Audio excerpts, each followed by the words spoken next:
दिवसभर धोधो बरसणाऱ्या पावसाने विश्रांती घेतली आहे, मात्र पावसाने घेतलेला ब्रेक हा बुधवार व गुरुवारपर्यंत असणार आहे। शुक्रवार दिनांक 3 ऑक्टोबर व शनिवार दिनांक 4 ऑक्टोबर रोजी पुन्हा पाऊस जोरात बरसण्याची शक्यता आहे। हवामान विभागाच्या अंदाजानुसार बुधवार आणि गुरुवारी ग्रीन अलर्ट दिला आहे।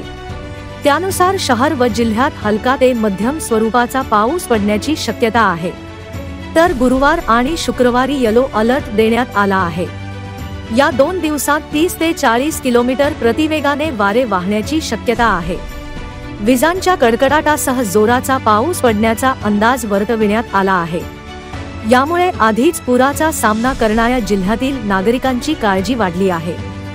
मंगळवार दिनांक 30 सप्टेंबर रोजी ढग आणि उन्हाचा खेळ रंगला। सकाळी 11 वाजल्यापासून कडक ऊन तर कधी ढगाळ वातावरण असे चित्र होते। दुपारी 3:25 वाजता शहराच्या काही भागात जोराचा पाऊस पडला। या पावसाने 5 मिनिटात माघार घेतली। त्यानंतर सायंकाळी 6:05 वाजता पुन्हा एकदा मध्यम स्वरूपाचा पाऊस पडला। हा पाऊस 5 ते 10 मिनिट शहराच्या काही भागातच पडला। मंगळवारी कमाल तापमान हे 30.8 अंश सेल्सिअस तर किमान तापमान 22.4 अंश सेल्सिअस इतके नोंदविले गेले। तरी नागरिकांनी काळजी घ्यावी। ब्युरो रिपोर्ट जम न्यूज इंडिया।